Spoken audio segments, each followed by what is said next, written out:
Bismillahirrahmanirrahim. Assalamualaikum warahmatullahi wabarakatuh. Jumpa lagi dengan saya di Abil Maiwa Channel. Jadi teman-teman, channel ini merupakan channel pendidikan tempat kita berbagi tentang aplikasi pendidikan, Microsoft Office, serta tips dan triks komputer. Jadi pada video kali ini teman-teman ya, kembali lagi admin akan mencoba mengupdate ya informasi terbaru perihal jawaban resmi Kemendikbudristek ya, atau admin Kemendikbudristek atau layanan Kemendikbudristek perihal afirmasi Cerdik 100% teknis untuk P2, P3, P4, P3K 2023. Ini menjadi salah satu berita yang viral sebenarnya teman-teman ya di kalangan guru honorer ya.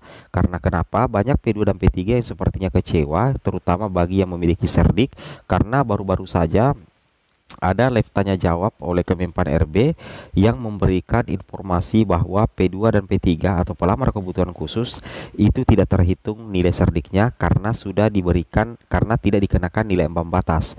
Yang terhitung nilai Cerdiknya itu adalah pelamar P4. Cuman yang jadi masalah, kenapa itu tidak dituangkan dalam aturan tertulis atau semacam Kemenpan RB? Kenapa tidak dimasukkan di Kemenpan RB nomor 649 supaya semuanya jelas? Kenapa baru muncul sekarang seperti itu? Nah, berbeda dengan Kemendikbudristek. Kalau Kemendikbudristek itu ada tertulis di mekanisme seleksi P3K Guru 2023 dan juga sudah dijawab di layanan helpdesk-nya untuk Kemendikbudristek perihal afirmasi bahwa P2, P3, P4 itu dapat afirmasi Cerdik 100%. Cuman yang jadi pertanyaan dari pihak Kemenpan RB sendiri mengatakan bahwa yang diberikan afirmasi Cerdik untuk guru itu adalah pelamar umum, sedangkan P2, P3 tidak mendapatkan afirmasi Cerdik karena tidak dikenakan nilai ambang batas atau tidak ada nilai passing grade. Itu teman-teman bisa kunjungi di kanal YouTube-nya Kemenpan RB, ada di situ teman-teman ya. Nah, di sini kita langsung cek saja perihal jawaban resmi Kemendikbudristek perihal afirmasi Cerdik 100% teknis P2, P3, P4 atau pelamar kebutuhan khusus dan umum P3K Guru tahun 2020. Nah, ini kami pertanyakan langsung di layanan helpdesk teman-teman ya.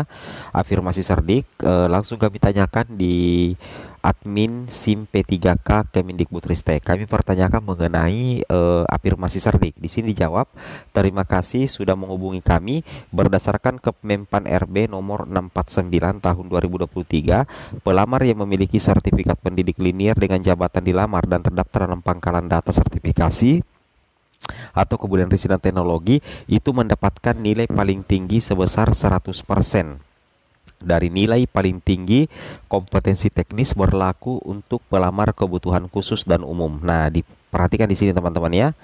Oke, di sini dikatakan berlaku untuk pelamar kebutuhan khusus dan umum. Nah, ini dituangkan dalam aturan, itu ada di Kemenpan RB nomor 649 dan juga ada di mekanisme seleksi P3K. Cuman yang jadi masalah yang menyebabkan terjadinya pro dan kontra sebenarnya teman-teman itu karena Kemenpan RB membuat pernyataan di live streaming mengatakan bahwa afirmasi Cerdik hanya untuk pelamar umum. Padahal dari pihak Kemendikbudristek sudah dari dulu mengatakan bahwa afirmasi Cerdik itu khusus untuk pelamar kebutuhan khusus dan umum. Kalau termasuk pelamar kebutuhan khusus berarti termasuk P2, P3 dan umum adalah P4. Ya, jelas sekali dikatakan di sini teman-teman ya. Mendapat nilai paling tinggi sebesar 100% dari nilai paling tinggi kompetensi teknis berlaku untuk pelamar kebutuhan khusus dan umum. Afirmasi 100% didapatkan dari sertifikat pendidik hanya berlaku bagi guru yang melamar pada formasi apa ya teman-teman ya, pada formasi umum, formasi khusus dan umum ya. Nah, di sini dikatakan mendapat nilai paling tinggi 100% dari nilai paling tinggi kompetensi teknis berlaku untuk pelamar kebutuhan khusus dan umum. Nah, jadi afirmasi 100% didapatkan dari Cerdik yang linier.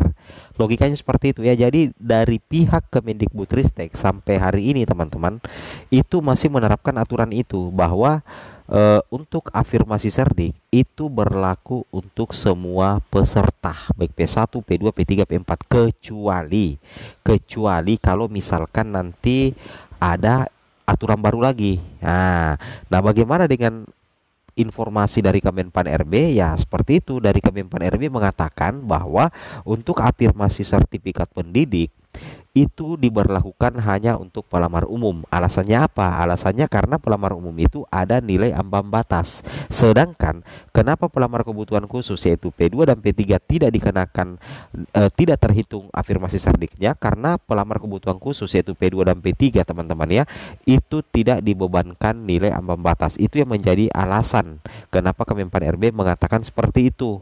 Nah, teman-teman bisa langsung cek saja ya. Nah, kira-kira ini masih bersifat angin bigu. Mana yang kita percaya kalau seperti itu teman-teman ya, mana yang kita percayai seperti itu. Nah, jadi kira-kira mana yang kita percayai, apakah yang dari Kemenpan atau dari Kemdikbudristek ya, kira-kira menurut kalian mana yang benar di situ.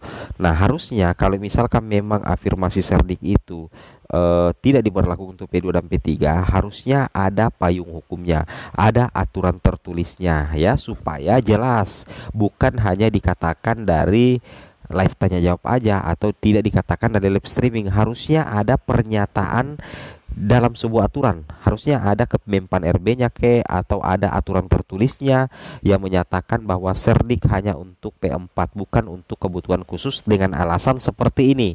Karena kalau Kemendikbudristek itu ada teman-teman.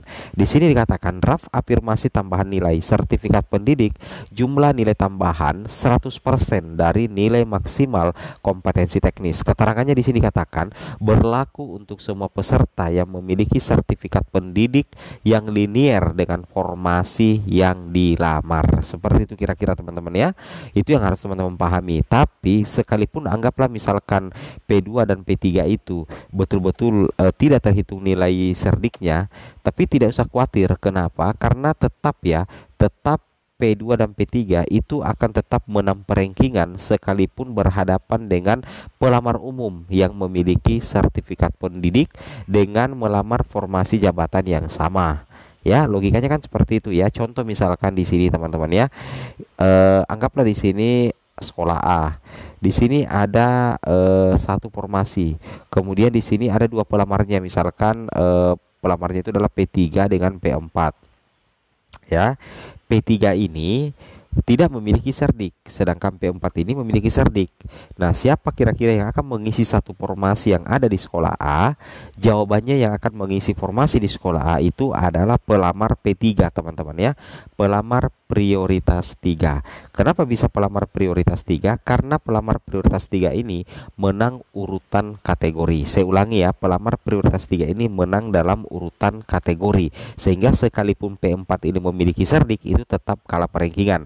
Kemudian salah satu keistimewaan P2 dan P3 sekalipun tidak ada afirmasi serdiknya itu karena tidak dikenakan nilai ambang batas, sehingga berapapun nilai itu akan masuk dalam tahap perankingan dan berpotensi lulus teman-teman ya, sangat berpotensi lulus apabila formasi lebih banyak daripada pelamar atau formasi berimbang berimbang dengan jumlah pendaftarnya, maka nilai rendah pun itu bisa lulus menjadi ASN.